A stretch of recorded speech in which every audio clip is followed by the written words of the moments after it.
I don't genuinely care about much, but I highly, highly value, I think maybe 4 things. Sonic mozzarella sticks, a fucking cup of ice water, ambient lighting, and continuity.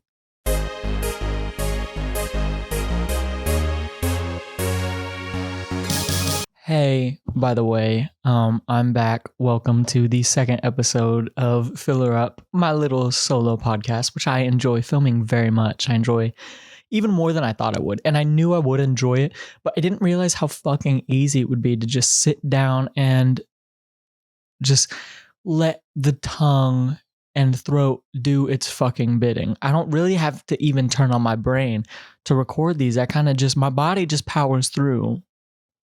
Mind to be damned. And it's really fun. And I hope you enjoy it too. And if you don't, I actually don't care if you don't enjoy it. But if you do, I appreciate it. I don't know if you noticed, my hair has disappeared. My hair is gone, buzzed down, as the kids say. I talked a fucking lot of it about my bulimia, my struggles with bulimia.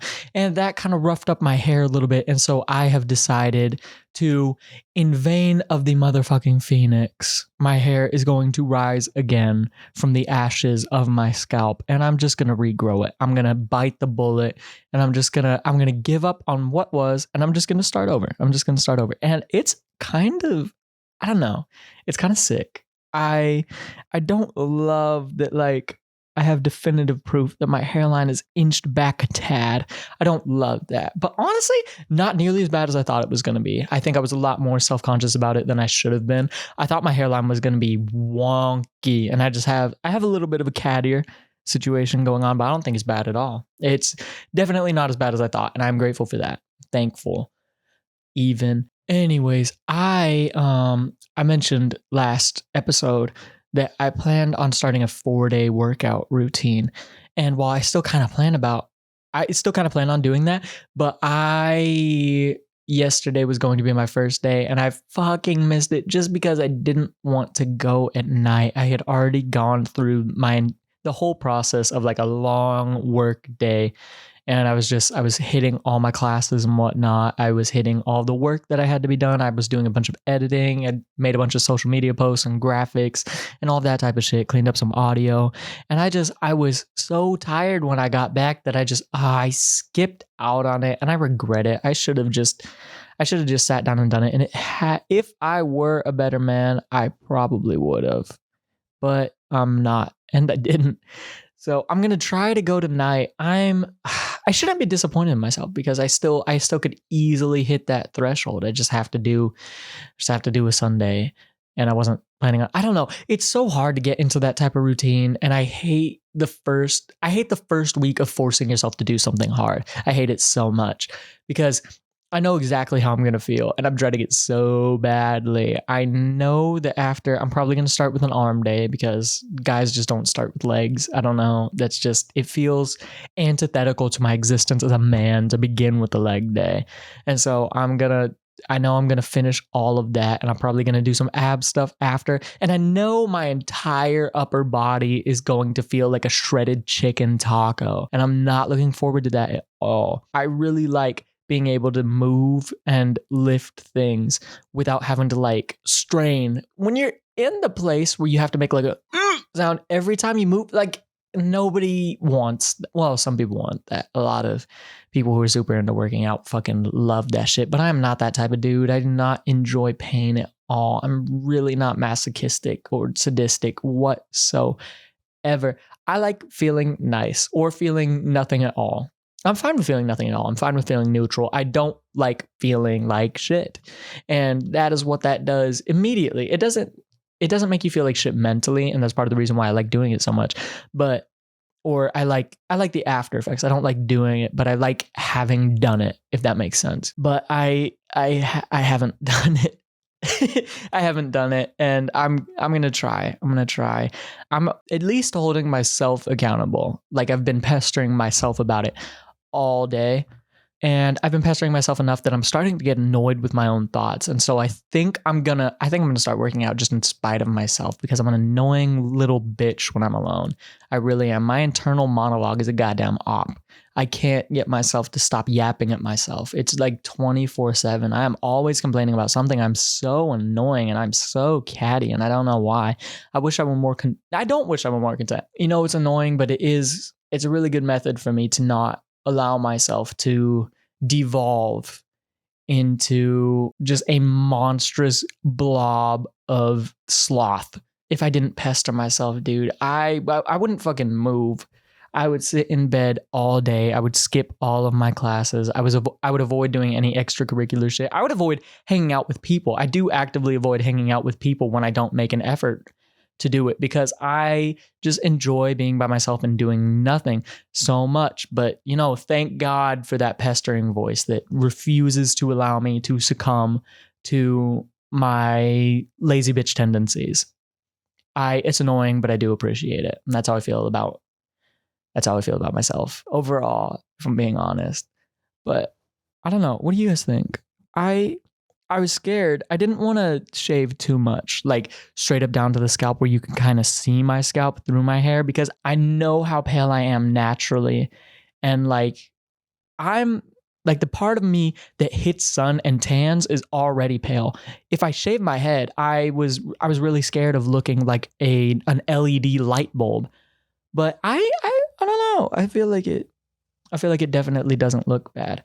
Somebody told me I look like Eminem, and they meant that as a positive. I know they're super attracted to Eminem, and that I don't understand at all. I get the appeal to his music. He's a very intense dude, and he's like kind of an angry dude, and it's fun to listen to angry people while you're angry. So I get that a lot. But I don't understand how you look at Eminem and see sex symbol, or see him as sexy, because he's a very gritty dude. He's very intense. He's like music's Jason Statham.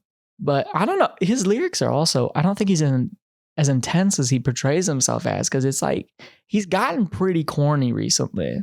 And I don't know if that's just he's not intense anymore because he's kind of a rich dude now. He's worth fucking 9 figures now.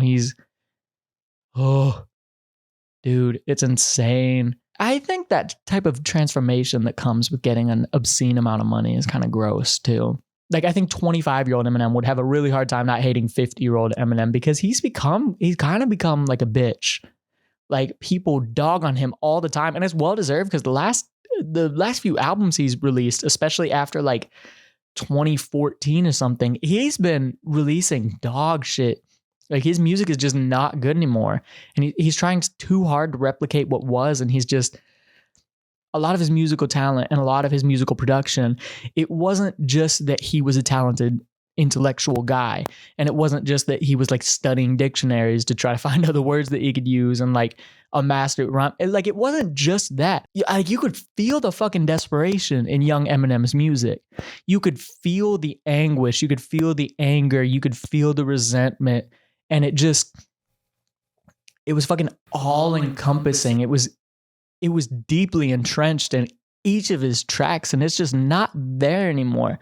And I mean, good on him. I know his life is probably better than it was in the fucking 8 Mile, but I don't know. It's sad to watch art or maybe it's not sad. Maybe that's the natural progression of art. Maybe that's what's supposed to happen. Maybe art portrays the anguish, and you're supposed to grow up and grow out of it, and you're supposed to leave it to the next generation. Maybe I'll hit my stride doing this in a couple years, and I'll get super good at it, and people will look back and they'll be like, oh man, you popped out some bangers, and then I'll keep going, and 5 years later, people will still be referring to that period in 2 years, and they'll be so insistent about God, Carson, you fell off. You just don't give a shit about anything anymore. You little bitch ass rich kid. You have no good social commentary whatsoever. You're not funny anymore. And maybe I won't be, but maybe I'll be happy. And maybe that's just the trade-off that has to happen. I don't know. Maybe it's a natural process that you just kind of forced into. It has to happen. And maybe I'll want it to happen by then. I don't know. I feel like the people who glom onto their past success, they always seem pretty miserable, right? Everybody has a peak. And granted, people aren't gonna hit them at 20. I'm not worried about it right now. But I think it's okay that people like Eminem or Mariah Carey or like singers like that or artists like that, they have a peak and they have a substantial fall off. And I think it's okay to not be what you once were, so long as you took advantage of who you were when you had it. That's the real issue with falling off or with peaking, is that you didn't do enough with your peak. You didn't capitalize on your peak. And because you didn't capitalize on your peak, you're going to be stuck in that what was instead of what is. You don't get to enjoy what was, you know? It's a really tragic thing when you don't get to look back and enjoy your own memories and enjoy your own life. And I feel like I've experienced that in a manner as well. Like I'm not going to pretend like I peaked, like God, that would be fucking horrific at 21.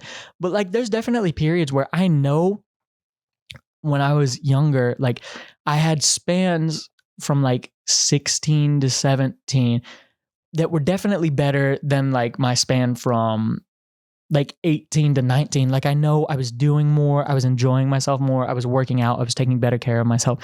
All of that in the moment, like I was so fucking drained when I was 16 and 17, and I just felt like dog shit most of the time because I was just doing so much and there was so much pressure to keep pushing and make more and more happen in the future and keep advancing and lead yourself into a good situation. And then I kind of hit that 18 to 19 rut. I spent my first year of college like in the middle of a pandemic, so I was feeling awful. I was feeling isolated. I feel like I was a normal level of depressed, but well, it wasn't. I would have been a normal level of depressed had I not been isolated. But that isolation really fucking weighs down on you and just bogs down your entire personality. I don't feel like I have much to even look back to on that 18 to 19-year-old time in my life, or even like 19 to almost 20. I feel like my very last year was pretty eventful. I've done a fuck ton of stuff. I started dropping like whole ass videos that I can, even if they're not like blowing up or they're not even high quality, like I can look back on those and I can know exactly who I was and what I was feeling, and I can examine the events that were happening. And I don't know, even if it sucks, when you try to capitalize on your abilities and you try to push yourself and you try to produce in whatever you're good at, you just try to produce to the fullest extent of your abilities. At the very least, like even if it wears you down and even if it sucks and even if you're tired, you won't remember being tired. Like you'll look back and you'll have no fucking idea how you felt. Like you'll vaguely know that you were upset, but like I can't imagine, I cannot even fathom my state of mind when I was like 16. I have no idea how I was feeling when I was 16 or even younger than that. You know, I saw on TikTok that you could go through your, oh my gosh, I got to stop touching this. I'm sorry. You can go through your likes, and when you look at your likes on Instagram, usually it'll sort from like newest to oldest. So you can scroll down and you'll progressively go through older and older pictures. You can reverse that and you can look at your oldest like pictures. I can pull up pictures that I liked from like, holy shit, like 2015. And oh my God, who was I? I don't remember liking the things that I like. I don't remember thinking like that. But that was fully and wholly me for a very large period of my life. Like, I can't remember them specifically. I'm going to have future Carson throw them right now. Okay. I'm assuming you're putting shit up. You're putting shit up, right? Yes. Yes. Okay. Okay. Could you swipe over? One more. One more. One more. Okay. One more. Okay. Okay, like, oh, who the fuck is that? Like, that's not even mildly interesting to me now. I would not interact with anybody who enjoys that type of shit. Like, looking at it, it's so, my humor and my life philosophy was so subpar. And I mean, as you would expect from a 13-year-old. I don't know. How fucking cute is that, though? I implore you, if you do have Instagram, go back through and like look at your shit like that. Look at who you were. Really look at it. Try to imagine being that former version of you. Honestly, I think it's really good for your overall perspective of yourself, because looking back and like cringing at shit that you liked, or like seeing yourself like, there's some like political posts that I like that I see now and I'm like, oh my God, like how, ew, like genuinely ew. But like, I like knowing that I've been learning and that I've been growing and that I've been developing and that I've like actually taken the time to think these things through, whatever the content may be. And I've taken time to construct my worldview in such a vastly different manner. And it's the product of so much thought and time and introspection and trauma and like good and bad personal relations and heartbreak and love and friendship and the erosion of friendship and the inevitable highs and lows of whatever the fuck your life has been and will be. That was a bit of a rabbit hole, I'm sorry. But I'm trying to push myself as hard as I can now so that 25-year-old Carson will be able to look back and he'll have a concrete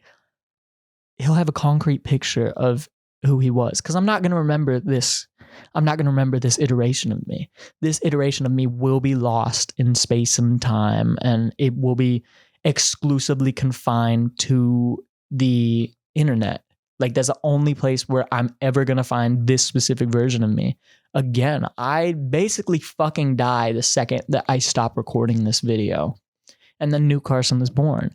And new Carson is going to judge old Carson. And it's just going to keep happening and happening and happening until I peak. And then I hit my peak. And then I develop. And then I develop in a way that is maybe harmful to my current talents, but it's going to be so much better for me overall. And I'll be able to look back and I'll know that even though I may not be as capable as I was, like, I just get to be now because I already did what I was here to do. I don't think there's any shame in the erosion of your talents. And sometimes, I mean, there are examples where people, they're not known for anything except for what they produce past their peak or them as their personal philosophies and their personal mindsets and their outlook.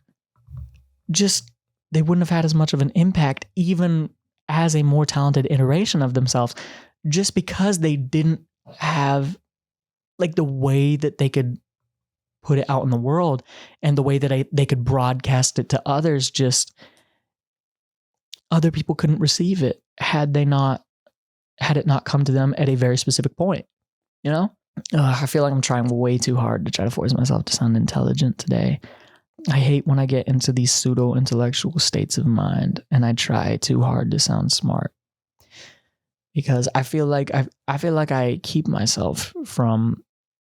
I feel like I block off the actual intelligent portions of my brain when I try to make it happen, and that is so shitty. That is so inconvenient for this line of work and just for any types of work that involve thinking in general. I don't understand why it's so. I don't understand the ebbs and flows of personality. Like, I don't understand why sometimes the parts of us that are like the funny parts of us or the sad parts of us or the humorous parts of us are, I already said, fuck, see, what is it, funny and humorous? Like, who the fuck do I think I am? Like, I'm just not tapped into the creative portion of my brain right now. And I don't understand why sometimes I am and sometimes I'm not. Like, I don't understand what restricts me from accessing those areas of my mind, and I don't understand what opens them up. I don't know. It's so strange to me how, what's the word? Artificial we are most of the time. And it's so bizarre how, why am I trying so hard? Oh my God.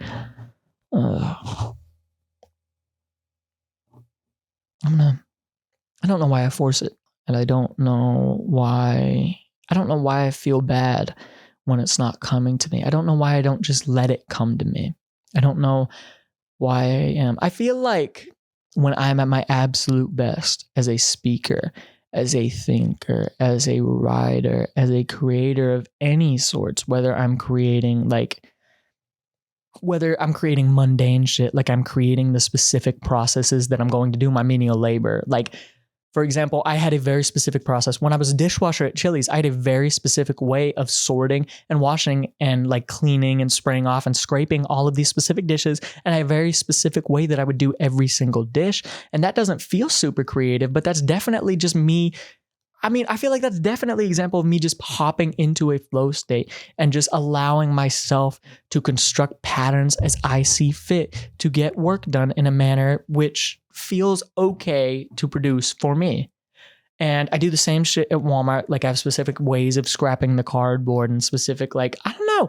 I have my own little signatures even on shit that like doesn't matter. Like nobody else sees. Like I had a job mowing grass for, I think, like 6 years. I think I started in like 6th grade and I kept going until I finished high school.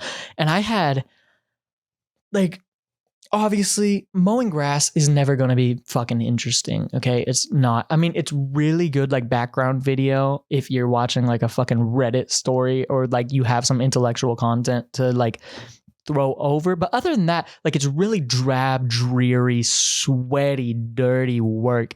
And it's not glam whatsoever. And it just sucks and it's fucking monotonous. And it doesn't feel like there's any creativity involved. But I definitely I would carve out little routes in my, because I used to have to mow on like a big farm. So I would have to mow like big areas of grass and I would carve out like little routes and I would make little patches just because I could, where I would mow up all the grass in this little patch and then I would start on another one. And I would carve out these little triangles that I would do before I would move on to the next and then move on to the next and then move on to the next. And that would leave my little riding lawnmower pattern in the grass, leaving my own little signature on even the most mundane of fucking tasks.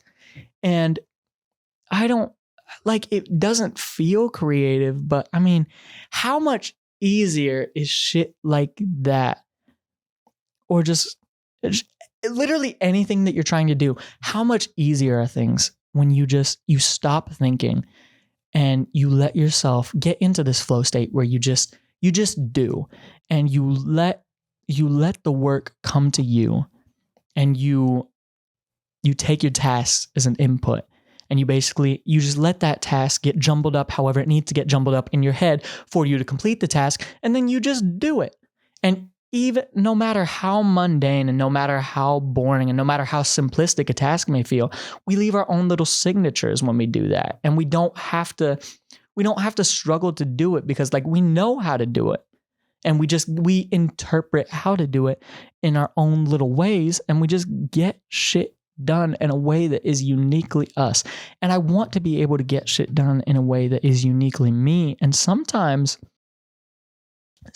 I feel like in order to achieve that, I have to take a break and I have to not, I feel like I need to know when I outline a topic for a podcast and I start talking about it and I have nowhere to go and I'm stuttering and I have no shit to say whatsoever. I need to know that that's just not for me to talk about that day. I need to be better about receiving my thoughts. I feel like we do this bizarre thing where we attach ourselves to our own thoughts and we kind of see our thoughts as an extension of ourselves. And I think that's bullshit. I don't think our thoughts are our own. Because what the hell do we know when we get here? What do you know as a baby? Like if you had a child today, that motherfucker would know nothing. Your baby is an idiot. All of your future babies will be idiots. Okay? Not in the sense that they don't understand how to interact with people, because I think a lot of that is innate, and I think babies are kind of geniuses in that way. I think they pick up on shit that we can't. But ask your baby about George Washington. Go ahead. Ask your baby about primary colors. Bet you 10 fucking bucks your baby can't say the alphabet. We're born knowing fucking nothing. And then somewhere along the way, the idiots that we are, because we never really stop knowing nothing, but we start pretending like we don't know nothing. And we stop acknowledging that most things are completely foreign and unintelligible to us. And everything that we do know was disclosed to us or presented to us because somebody else or some other medium was I don't want to say kind enough, because sometimes people tell us stuff for their own personal gain and they have like ulterior motives in mind. But everything that you know was given to you by someone else or something else. It was distributed to you by another medium. Nothing that you think about anything is your own. It is your own interpretation, like your specific mental amalgamation is all you. That's all you. All you have is your interpretation. And even your interpretation is very highly influenced by outside sources. Like, we're not drawing conclusions based on our own innate observations. Not usually. We can. Like, I mean, you can have an instance where I think you see this a lot. Like, you as a guy, you're dating a girl, you're dating your first girl, and like, you're like 13 years old, let's say like 7th or 8th grade. That girl breaks your heart. And then you're like, oh, girl broke my heart. I hate women now. You can make little like stupid connections like that based on like anecdotal evidence. But like broad, like overreaching sentiments usually are thrust upon you by some motherfucker who was here before you and knows how to just jam pack your head with whatever they want you to think. It sounds like really like Fringe, like tinfoil hat, like conspiracy theory. And I really don't mean it like that. I don't mean you're getting mind controlled in like a sense that like somebody specifically can control you. But I think we're all mind controlling each other. And I don't think we acknowledge it enough, because we are so attached to our own thoughts that like we've convinced ourselves that our own preconceptions and our own ideas are us. And we forget that like they have a root, like something outside of us gave us what we think is common sense. I used that wrong. Common sense. I think I got that right. Ew. I think that's a part of the reason why arguing gets so heated now. Everything we talk about, like online or in person, it so easily devolves into just angry blabbering, because we feel like we ourselves are getting attacked when we try to deconstruct specific ideas. And I hate that. I really hate it. I hate not being able to examine ideas individually outside of a person and being able to acknowledge like, you're not a bad person for thinking this, but this idea, like it is not a good idea. Like, it's not an okay idea. And here's why. I wish we could acknowledge that more. And I wish we were less hard on ourselves for the way that we think, because we control so little about how we think. It's depressing, hard not to feel like really intensely for people who have come across ideas that are super widely hated, and they don't really understand why it's so widely hated, because they're so deeply connected into some other thought process that just is outside of the mainstream. And two, that I get a Snapchat, and two, that what the fuck was I gonna say?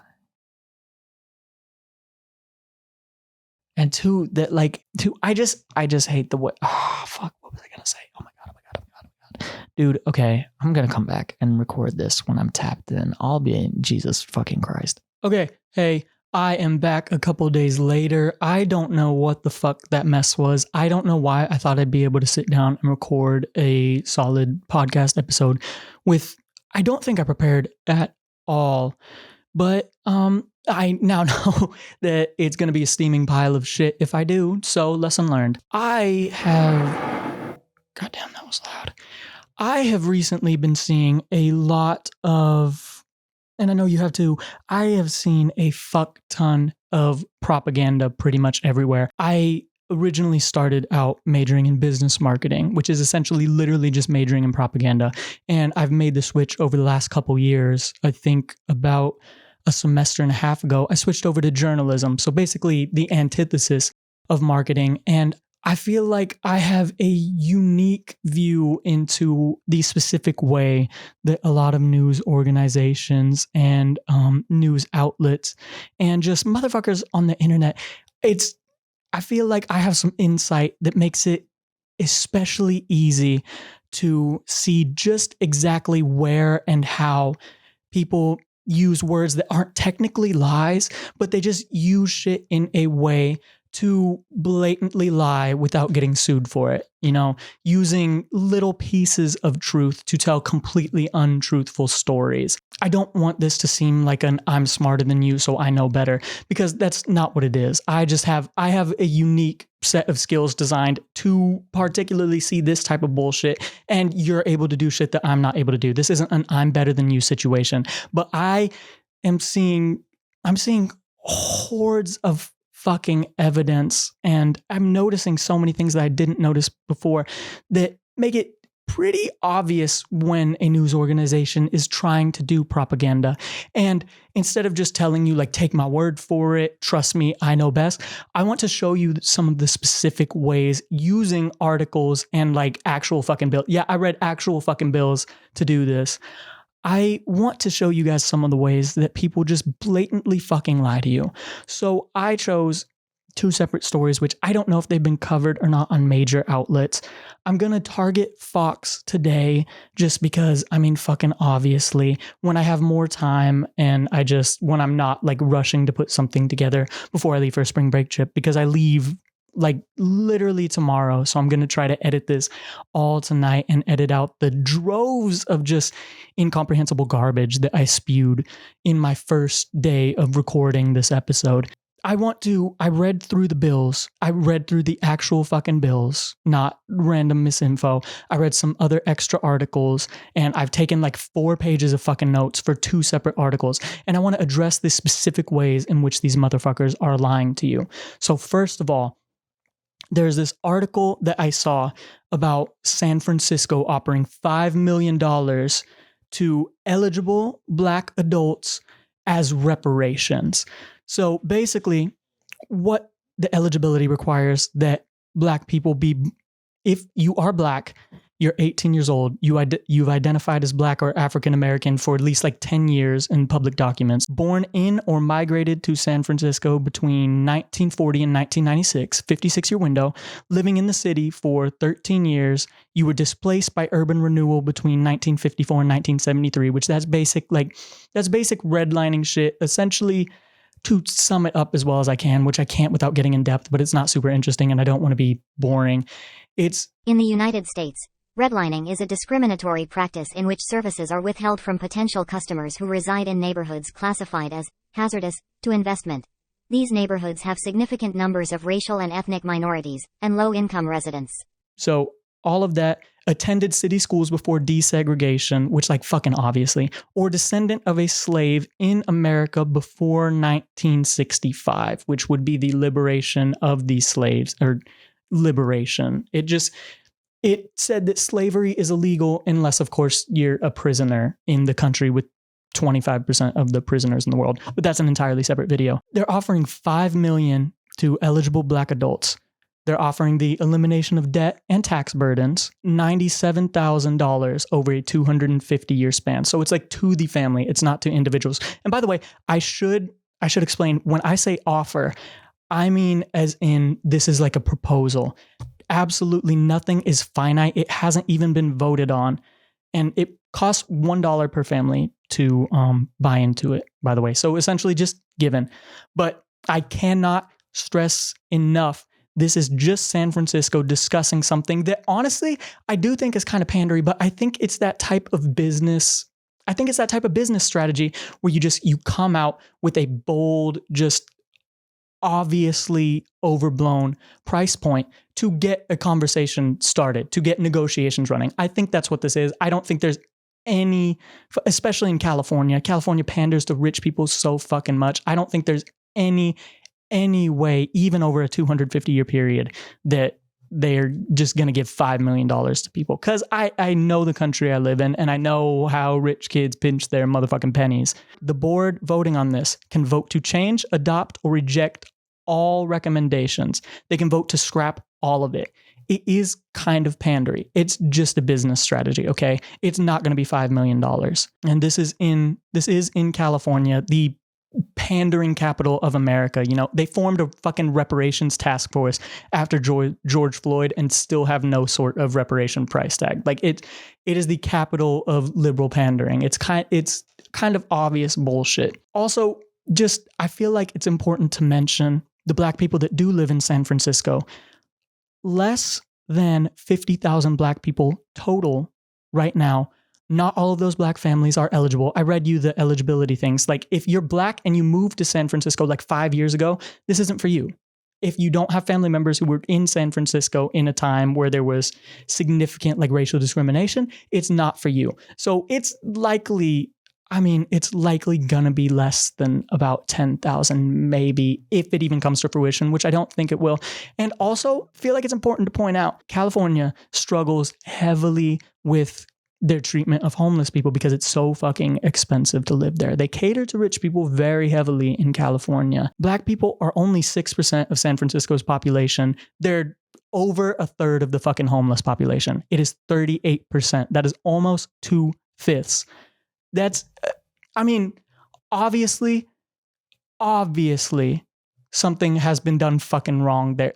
That's not an accident. You don't have 6% of the population as 40% of the homeless population if you've treated people well and with respect. San Francisco has fucked them over so regularly. I don't even need to get into the entire state because San Francisco alone, they've had government policies and practices to imprison black people at higher rates, like specifically with the war on drugs, which is if you're a direct descendant or you yourself were somebody who was like incarcerated for 2 decades for like fucking weed, an ounce of weed possession, that would also qualify you, which I think that's more than fair. And honestly, I feel like should be extended to literally everybody if they get that implemented, because they just, that was bullshit. It was bullshit just for prisons to make money. It was disgusting. They denied black people home and business loans. So like, how the fuck are you supposed to build wealth if you can't do the things that build wealth in this country? This is a country where the rich people get rich because they have businesses. You don't give people loans to start businesses, they're not going to be fucking wealthy. That's just how it is. You don't let people buy quality homes, they're not going to have the money that their houses aren't going to appreciate. Their houses aren't going to like inflate to fucking $1 million over 50 years, like a lot of white people have had happen to their houses. And they also they just blatantly restricted where black people could work and where they fucking live. That's the redlining shit. They objectively made these people's lives harder, even after slavery. That's not count. I don't even need to get into the slavery shit to kind of justify some sort of reparations. I didn't use a CNN or an MSNBC or any of that shit. I promise. This is literally just me looking at policy. This is me doing an excess amount of work for something that 20 people are going to see. Okay. Fox. They opened with a quote from Eric McDonald. Is that his name? Eric McDonald, who's the chair of San Francisco's Reparations Advisory Committee. They referred to a quote from McDonald talking about how he said he came to the $5 million based on a journey rather than a math formula. So straight out of the gate, it's immediately going to this facts over feelings, like illogical, like this argument that has been widespread since the days of like the iFunny alt-right pipeline. You know what I mean? I used to see this shit on iFunny when I was 13, fucking talking about owning libs with logic and all that bullshit. It's just immediately taking a quote out of context to try to make them seem illogical. Leading with that is not a fucking accident, okay? You don't use quote leads unless they are substantially important to the article. I'm instructed by my college specifically to not use quotes as leads, which leads are really fucking important, by the way, the first 20 words of a sentence. I am directly instructed to not use quote leads unless it's like something insane, like a senator like dropping a fucking F-bomb, or like a president, like maybe John F. Kennedy's last fucking word. Like it has to be something substantially important. It's blatantly misleading, and it's on purpose because they know most people will not lead past it. They'll see journey instead of a math formula and they will just shut down. Fox acknowledges that not all 50K would qualify. Fox says, and I hate this specific kind of language. This specific kind of language is the first example of something that I think is blatant propaganda usage and I think needs to be pointed out. Fox says it refers to a senator saying, and I quote, some San Franciscans had suggested using the cannabis tax, which would only be $10.25 million annually. Now, that specific quote is supposed to point out how ridiculous the $5 million number is, which it is kind of ridiculous. It is kind of ridiculous, first of all. I do want to establish that as a prerequisite. But it's used to act like this is completely impossible. It's used to try to make it seem like the suggestion is so incredibly out of proportion that it shouldn't even be considered. Using some San Franciscans had suggested as a fucking source is blatantly misleading. Okay, that's not a top advisor. That's not using the language of a bill. That is blatantly misleading. It is blatantly misleading. There is no other way to put it. Some San Franciscans had suggested fucking who? Literally anybody from San Francisco? It seems more like that's something that a senator would throw out because, I mean, that's just kind of conversational. Like somebody asks you about somebody goes up to this woman. They ask her about a proposal that is in no means finite. Like it's literally just an idea, like a template for maybe getting something done in the future. And they're like, hey, how do you plan on doing this? And I don't know. Some San Franciscans had suggested, like, are you kidding? Like how, come on. It's misleading on purpose and it's meant to freak you the fuck out. It's meant to make you angry. It's meant to make you think, oh my God, these people are trying to make us fucking bankrupt to try to give other people my fucking money. And that's just not the reality of the situation. No money is being distributed, period, right now. Fox says the proposal also called for debt forgiveness, which is true. I think the most effective way to use your propaganda or to manufacture propaganda, and I could actually make an episode just fully manufacturing propaganda if you want to see how fucking easy it is to do it without like blatantly lying. You sprinkle little pieces of truth within the article, and then you use little pieces of quotes slightly out of context, and you can use them to kind of speculate, and speculating isn't illegal. It would be illegal for Fox to just say, this senator says they have plans to use the fucking cannabis tax on these reparations. They have plans to use the money that you guys spend on cannabis, that tax revenue, to fund the lives of Black people. That would be libelous. You can't fucking just outright lie, but you can say that, like, in a passing conversation, a senator said, oh, I mean, some San Franciscans had suggested, and nobody's gonna be like, oh, I mean, it was just some fucking San Franciscans. Like, everybody in San Francisco is some San Franciscans. Like, you don't know who that is, okay? And it's so easy if you talk in vagaries and you sprinkle little bitty buzzwords, like you sprinkle a senator's name and you use that shit just slightly out of context or intentionally construe it in a way where it seems like they're saying it and you remove the I just fucking said that. It's incredibly easy to just essentially make people say whatever the fuck you want. And I feel like it is also important to acknowledge this is from AP and it was thrown around in the discussions by McDonnell and his 15-person board. The government redevelopment in San Francisco threw out Black businesses and residents in the Fillmore district, which was a fucking thriving Black district. It was kind of like, on a lower scale, it was like Black Wall Street in Tulsa before the Tulsa race massacres. They just fucking threw them out in the 1960s. They created the laws and the redlining and all of that bullshit. And they when Black people have done well, they've been targeted by the city of San Francisco. And that's part of the logic used in crafting such a high number. You know what I mean? $5 million is a lot, but it's been a fucking lot from the government. It really has. It's been an insane amount. Another quote from Fox directly. They refer to the what the fuck? The qualifications that a black person would need to meet to qualify for this $5 million. I said qualify twice, but it's okay. Which, by the way, there are eight total qualifications. They can't even just get money with meeting one. They have to meet two.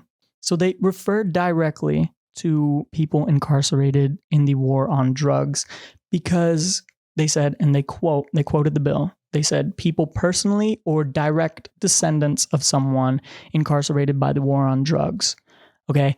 That right there, that is what I would like to call a buzzword. The buzzwords are like the war on drugs, or the most hot button one is like socialism or communism or Marxist or woke right now. I guess woke would be the most popular one because nobody knows what the fuck woke means. Woke just means that like people who aren't you like it. When you throw out these buzzwords, these specific buzzwords, throwing out war on drugs, they only listed a couple of the stipulations. In AP, in the article that I used, and in the bill, in both, they mentioned the born and migrated to San Francisco between 1940 and 1996. They mentioned living in the city for 13 years. They mentioned displaced by urban renewal between 1954 and 1973. They mentioned the city schools without desegregation. They mentioned descendants of slaves. Fox doesn't really cover that. They cover the identifying as black for 10 years. Because again, they're getting it just because they're black. That's one of the things, because black itself is a huge buzzword in politics because there's so much racial shit ingrained in our politics in general. So when you throw out black, you immediately have like 30% of people reading your article or watching your show. You have them riled up. You have them ready to be pissed. Okay. And then you throw out the war on drugs thing, which I don't know if you know this.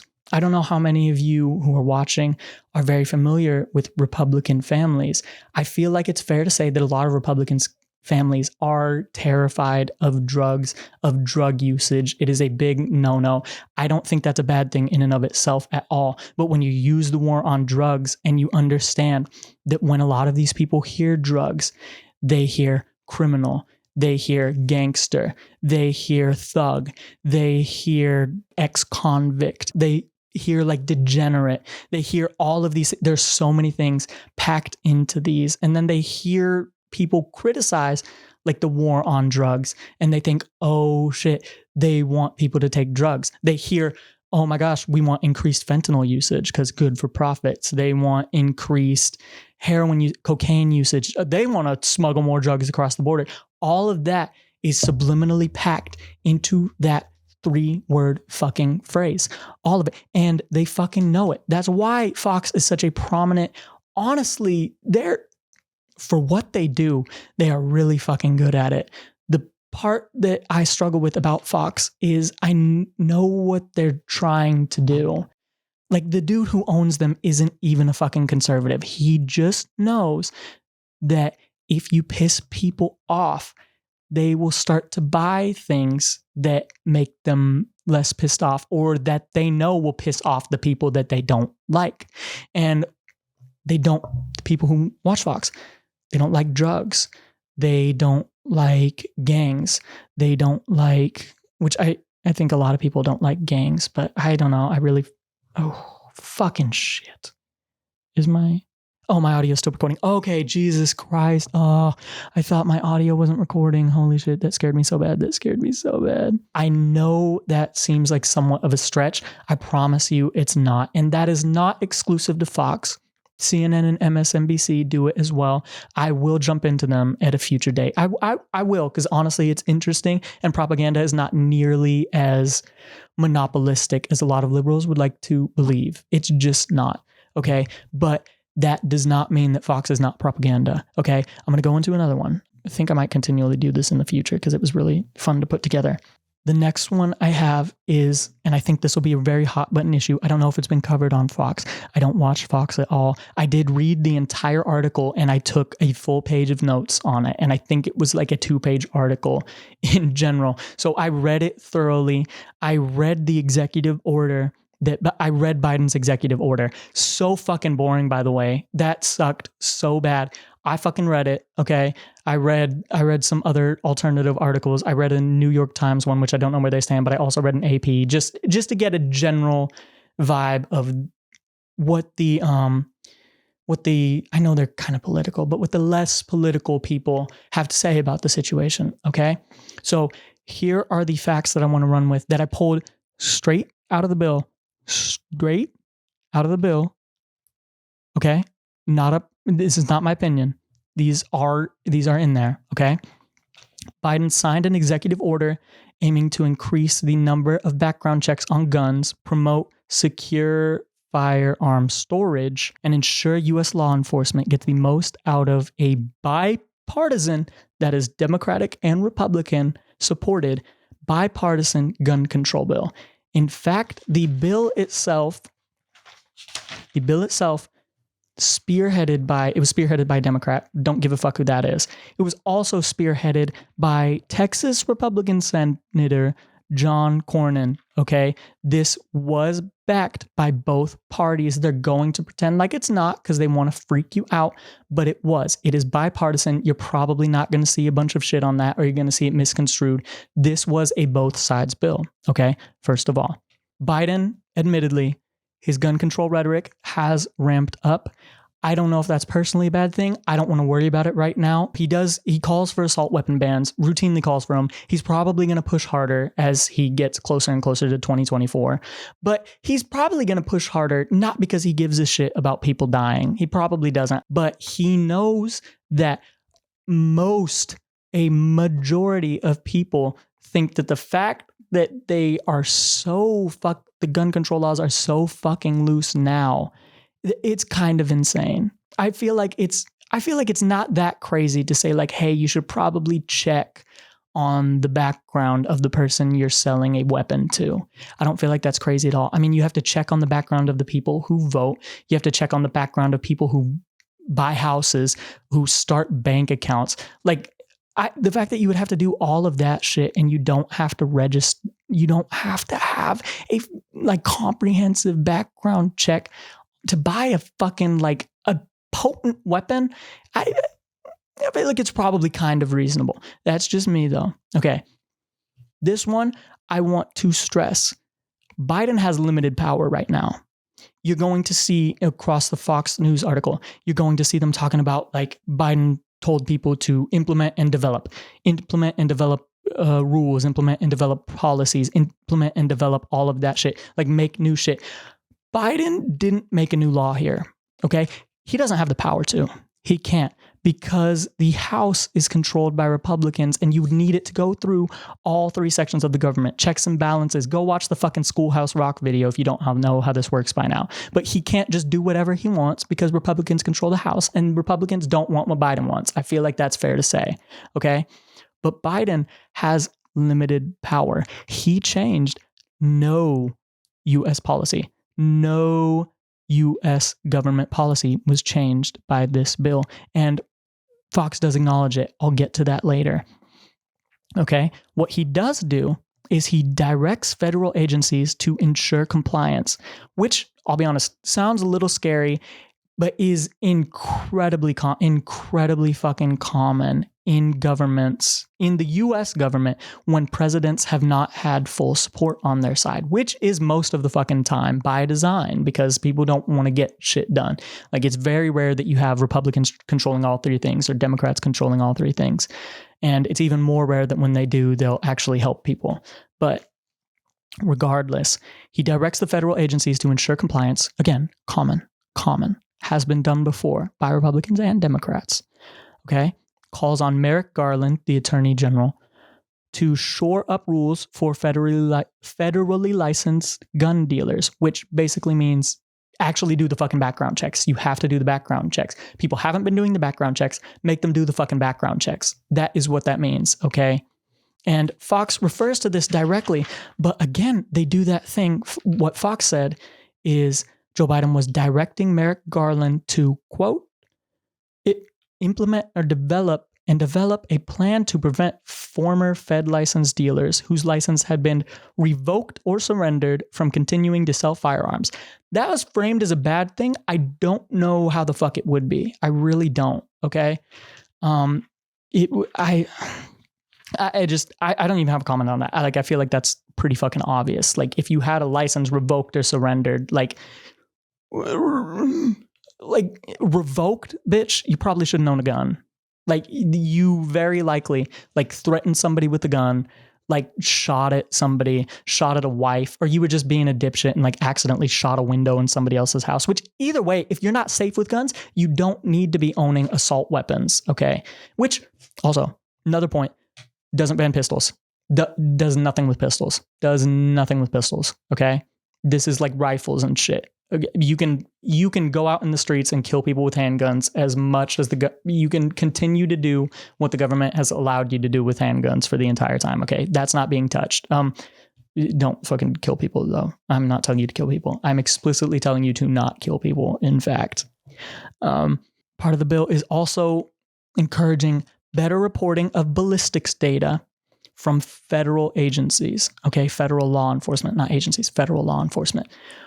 What ballistics data is they have a system where they can connect the casings of cartridges or bullets, essentially. They can connect those casings to the guns that shot them via like the serial numbers on the bullets and who bought the box of bullets and all of that shit, which is part of the reason why they want to make the background checks like comprehensive and thorough. Is so like if you go out and you use a bullet on a stranger in a school, or you use a bullet on your wife or husband or spouse or fucking whatever, if you do that, they want to be able to be like, okay, you fucking killed them, go to jail, which I feel like is reasonable. Again, I do feel like that's reasonable. So better reporting of ballistics data. And this is a specific point that I want to address because this was another instance of Fox blatantly misleading. Okay.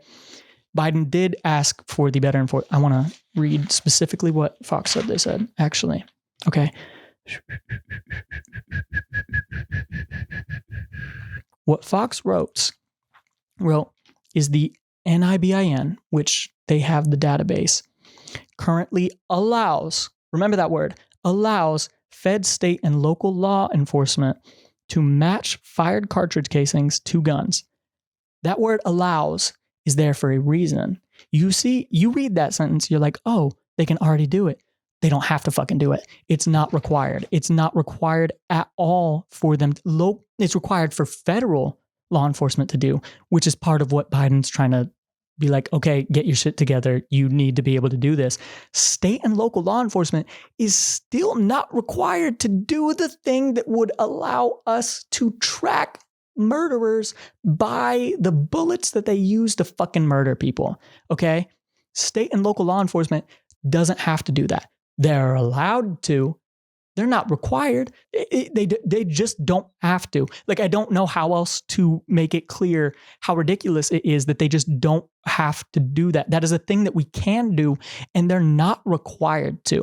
And Biden didn't make them required to because he can't. He doesn't have the power to. But just to be clear, allowing doesn't mean they're required to. They don't fucking have to. In fact, they don't. They don't if they don't want to. They don't when it's convenient. Biden also says that, so there's the reporting thing, which I think is unequivocally good. I don't know how it would be bad. They also Fox mentioned, it directs all federal law enforcement to issue rigorous requirements regarding NIBN, again, that database, data submission and use of this tool. That literally just means catch bad guys. Using words like rigorous requirements when you're talking about people being able to buy guns and you're talking about gun control, people are meant to read that and they are meant to think, oh shit, they're going to make it like borderline impossible. Kind of like insurance companies are now. They're going to make it either borderline impossible or just exceptionally difficult to buy a gun. This is their way to ban guns without banning guns,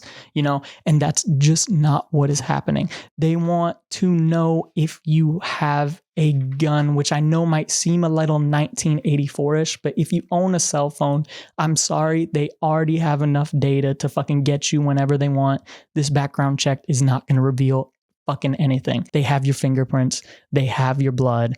They have your eyes from your cameras. They have scans of your eyes. They have your fucking face. They know exactly what your face looks like. Okay. They have everything. They have everything. They probably have your genetic markers, but even if they don't, I feel like they have enough. There's no reason not to do the background check thing because frankly, you've already surrendered your privacy. And if you did need to use arms, if you did need to take up arms to overthrow a fucking government, I have a feeling you probably wouldn't be that worried about government policies in that specific time period anyways, by virtue of the fact that you're overthrowing the fucking government, okay? So it's not the type of thing that would affect you either way. You could still overthrow the government. It's still just as legal. It's just as illegal, I should say. But you could absolutely go for it if you feel like, I guess. He also directs the Federal Trade Commission to issue public, that's an important word, remember that, reports analyzing how gun manufacturers market to minors and use military imagery on the general public. Now, that public report, Fox isn't going to like that because I don't know if you've ever watched Fox News. I don't watch it regularly. I have watched it in the past. There's quite a bit of fucking gun imagery on it. I don't know if they still do. I know they have aired just straight up NRA ads in the past. And I know that for me to have viewed it in the past as a 21-year-old, kids are seeing this shit. This is on TVs. This is on in people's houses all the time. Fox News is the top news show in the fucking country. It is the top news show in a country of like 350 million-ish people. I don't know the exact population, but it's a fuck ton. It's at least 300 million. I know that for damn sure. It's impossible for gun manufacturers to not be airing directly where kids can see them. I see NRA ads sometimes on YouTube. Most of YouTube's audience is fucking children because children have an excessive amount of time. Children don't have jobs. Children don't even have after school sports or like fucking community events or whatever. Children don't have children to take care of. Children don't really have to cook their own meals usually. Children are the primary audience of YouTube just because they have a fuck ton of time. And in that time, I mean, you fucking know that they're being pumped full of that bullshit. They just are. The specific way that Fox framed those laws. What they did is they said, quote, the White House will hold the gun industry, quote unquote, accountable. That quote, by the way, that quotation thing, I would like to address that very quickly. In journalism, if you put in quotation marks a statement that somebody didn't say and you attach their name to it and you publish it, you can be sued. It is called libel. It is not legal. It is not legal to just straight up lie about people. It's what Fox is being sued for right now with the Dominion situation, is because they had alternative opinions, they had alternative knowledge, and they still peddled their bullshit, and they were still trying to make inaccurate statements, and they were trying to frame them as truth about somebody else. That is not legal, but it's especially not legal if you use those pesky quotation marks to say they said this specifically. Quotation marks mean this specific statement came out of somebody's mouth. When a phrase does not have quotation marks attached, that means that the phrase has been paraphrased. Fox says, for example, when they opened, Biden expected to announce exec order to expand background checks to more firearm sales by expanding statutory definition of a firearms dealer. That is meant to freak people out because they're like, oh, I've given somebody a gun. Oh, I've sold a gun in a fucking raffle, which happens at a lot of schools. It happened at my high school multiple times. Okay. People sell guns to each other all the time. And that's meant to think, oh crap, they're expanding the definition of a dealer. I'm not going to be able to buy at all. Or they're going to start to make it illegal for me to sell, or make it illegal for me to trade guns, or make it illegal for me to sell guns myself, because maybe you have a business making guns and selling them to people. It's meant to freak you out. None of that statement was in quotations. It ends with the White House said. The White House said. And you can say somebody said something, but if you don't put it in quotations, it's just paraphrasing, and you don't have to quote them directly. And so when you're going through an article and you see somebody said, you see this person said, but the statement leading into that is not in quotations, that means that it is being paraphrased, okay? There is some, or summarized, there's some sort of analyzation from an outside source that has manipulated the exact words of what was said. They didn't use quotation and if you see people not using quotations in news article, I recommend it doesn't mean that people are lying, okay? It is an incredibly common practice. I do it in a lot of my articles without lying. I do, okay? But if they use it without quotation, be wary, check a little for yourself. And check a little for yourself doesn't mean popping onto one of the other propaganda outlets to confirm what you already might have suspected.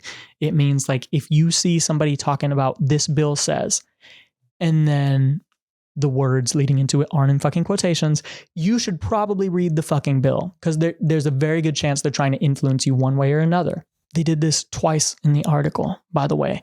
They said, White House said, and they use quote. You can also use quotes to trick people, and I'm going to show you how. They said, the White House said, quote unquote, they put in quotation marks there because this is directly from the executive order, as close to universal background checks as possible. They want to bring us as close to universal background checks as possible. Now, that is intentionally misleading, and I will tell you why. The phrase as close to universal background checks as possible, by cutting it off after the word possible and not using the actual framing, it pulls you out of the context in which Biden constructed this executive order. To pass gun control laws, theoretically, you would have to have the House aligned, the Senate aligned, and the president aligned, all three. Checks and balances. Again, Schoolhouse Rock video. Very, very solid explanation. The House is controlled by Republicans.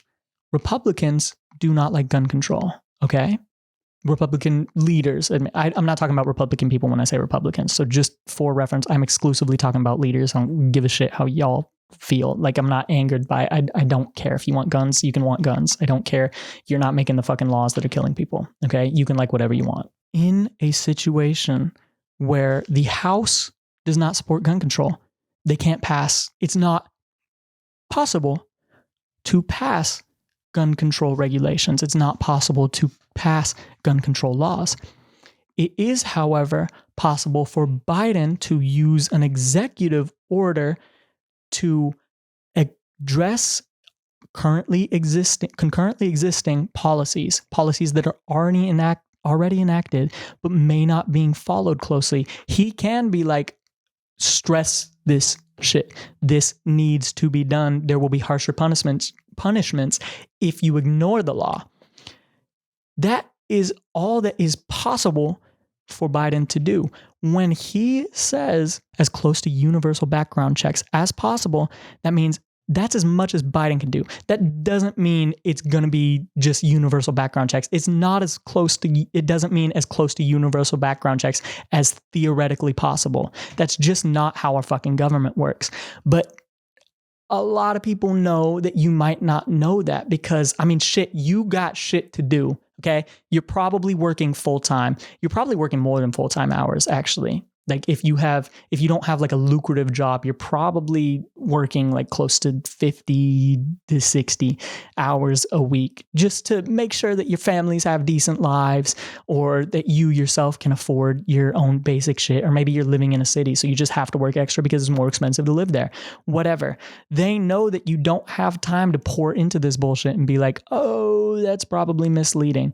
So they can use that quote. They're technically not lying. It was said. It was the language used in the executive order.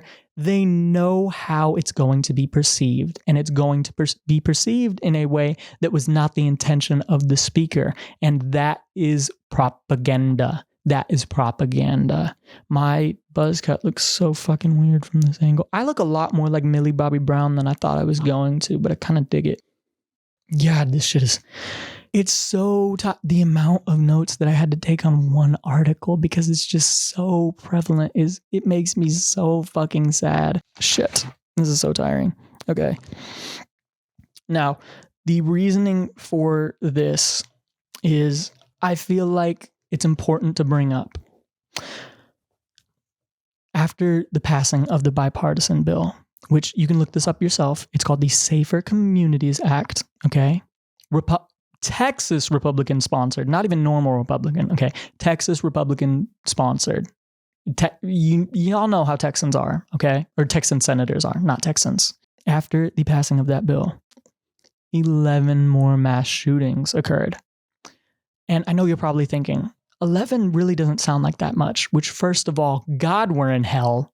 11, because 11 doesn't sound like that much to me, but that's 11 fucking instances of mass shootings. That is like a lot of people getting fucking killed.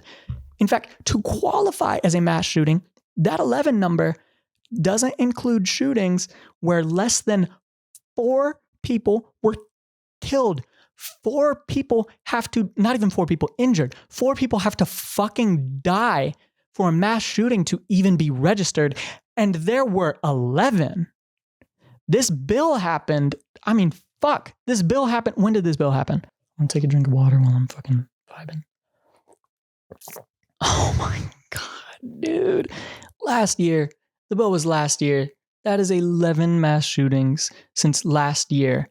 And that doesn't count individual shootings. It doesn't count homicides of like 2 people, okay? That doesn't count even like fucking, if you walk into a mall, you injure 18 people and kill 3, that doesn't count as a mass shooting here. That's how much we get shot. It's not even a fucking issue anywhere else, and that is how much we get shot, okay? I like guns. A lot of people in my family like guns way more than me. I know a lot of people who fucking love guns and have really fucking cool customized guns. I don't think their guns should be taken. I really don't. I think that I feel like if anybody in my family owned a ton of guns and they started threatening, like, for example, I do not have any uncles like this, just to be perfectly fucking clear. But if I have an uncle who like owns a bunch of guns and he starts threatening my fucking aunt with, I say fucking way too much. If I have an uncle who owns a bunch of guns and he starts threatening my aunt regularly with guns, maybe sometimes pistol whipping her or God knows what, I feel like it's fair to take those guns away. And I feel like maybe you should compensate them because you're probably going to use those guns in the first place. I feel like you shouldn't just be allowed to just have. I don't think you should just be able to like take those guns and just have them. I feel like you should compensate people for the fucking money that they put into this shit because people don't have a lot of money, and I don't think you should be able to take what little they have. But I don't know. I think I would favor my aunt being safe over a cool collection of lethal toys. I feel like that's entirely fucking reasonable. Okay? I feel like it's reasonable that if you have somebody who is potentially dangerous, who has exhibited significant homicidal tendencies or suicidal behavior, I feel like it's reasonable to not have them around guns for a temporary period. Okay? I feel like it's reasonable to shore up the already existing rules for background checks. I feel like that's reasonable. I feel like it's even reasonable to have universal background checks. We have universal every fucking thing else. Okay? I registered to vote. My name and ID are attached. My social security number is attached to my bank address. I think it's attached to my current apartment. I don't know if it's attached to my house because I know my parents' names are attached to my fucking house.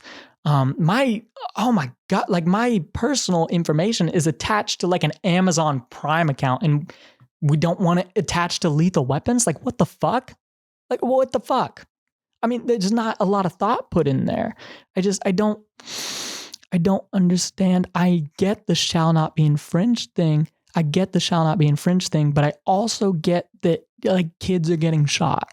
Kids are getting shot in school. Grown people are getting shot in fucking Walmarts and at like big mass events, at parties, or just getting shot in general. Like maybe guns don't kill people. Maybe people kill people. I don't know why we're letting the people that kill people have the guns, you know? I feel like it's not even overreaching. I feel like it's not overreaching whatsoever to say, hey, we have the ability to track the bullets of the people who are shooting people. Maybe you should do that. Like, it already says you should do that. Like, you're allowed to. Might as well just like make you fucking do that. So like people shoot people less, or the people that do shoot people get taken out of an environment in which they can shoot people. But that's just me. I don't know. And I think the most frustrating part of all of this is the limited power of Biden was addressed in the Fox article. Okay? Once you get past the stuff about like just the basic talking point stuff meant to scare people, like they have a quote, last June, Biden signed into law the most significant gun bill in 30 years, which gun control has been dog shit for like 30 years. I don't think the 30-year cutoff was an accident. I didn't research it, but like, I mean, we're getting killed now. We don't need to worry about the gun policies of 30 years ago. But just side note, the motherfucking article ends with a quote from an unnamed official. It says, the president is going to continue to fight for common sense gun safety legislation. And there are all sorts of pieces of legislation that we need. But in the meantime, the president wants the federal government to be doing all that we can with existing authority to reduce gun violence. And that's what this executive order does.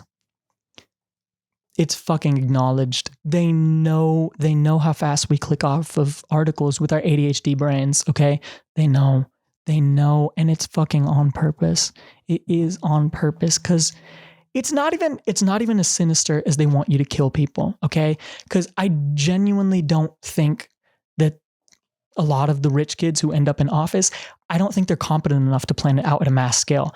I think that they know that guns are an insanely profitable industry.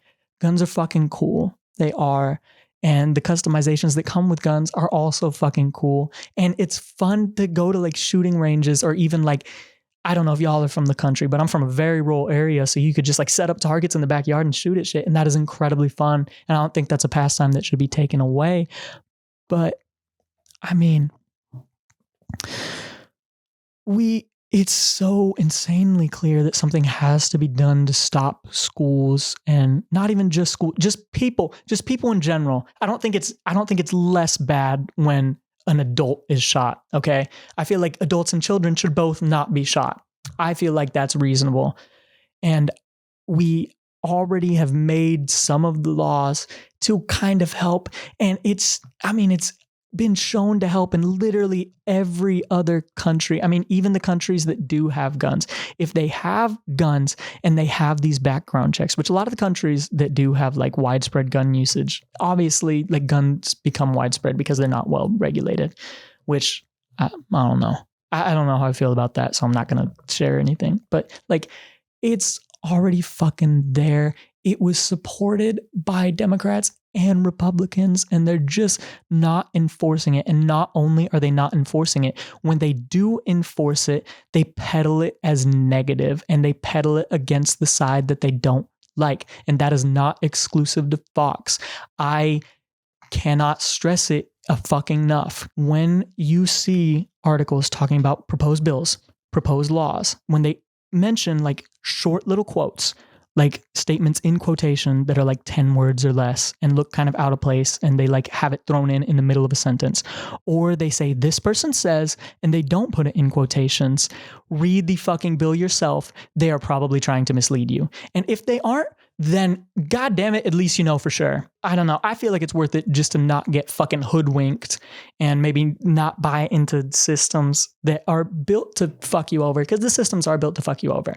They're built to keep you poor. They're built to keep you scared. They're built to keep you satisfied with the absolute minimum that they can provide you. And please, I know you hear the do your own research rhetoric.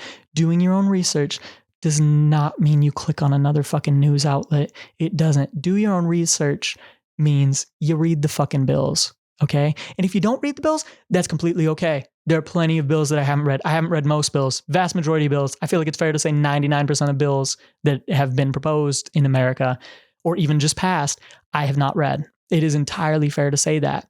Okay. I'm not better than you. I'm just as prone to fucking propaganda. Okay. This is a deconstruction. This isn't me coming at you as some sort of intellectual higher power who knows definitively whether or not I'm being fucking lied to, because I don't always. But when I don't know, I check the fucking source material. If you think that a bill is, for example, trying to ban Christianity from public spaces, because I know a lot of rhetoric surrounding Christianity is used to like provoke emotions for people for extreme measures in one way or another. You have Christian and anti-Christian, and it's really easy to politicize religion because it's such a hot button issue. But if you, like, for example, if you think that a bill is trying to ban like the reading of a Bible, or maybe just like prayer in general, not even like outspoken prayer, but trying to ban you from praying in certain spaces,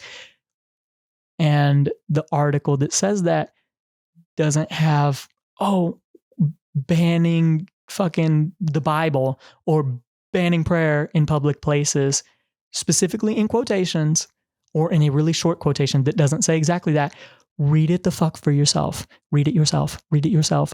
Read it yourself. Somebody is probably lying to you, okay? Somebody is probably lying to you most of the fucking time. In fact, if you want to, everything that you have heard me say, look it up for yourself. Fucking cross-reference it. If I lied, call me out. If I didn't, fucking pat me on the back, Venmo me your entire week's paycheck. I earned it. Anyways, God damn it, I am tired, and I think I have a lot to edit out of this video because it was kind of a stinker to begin, and it was kind of a stinker kind of throughout.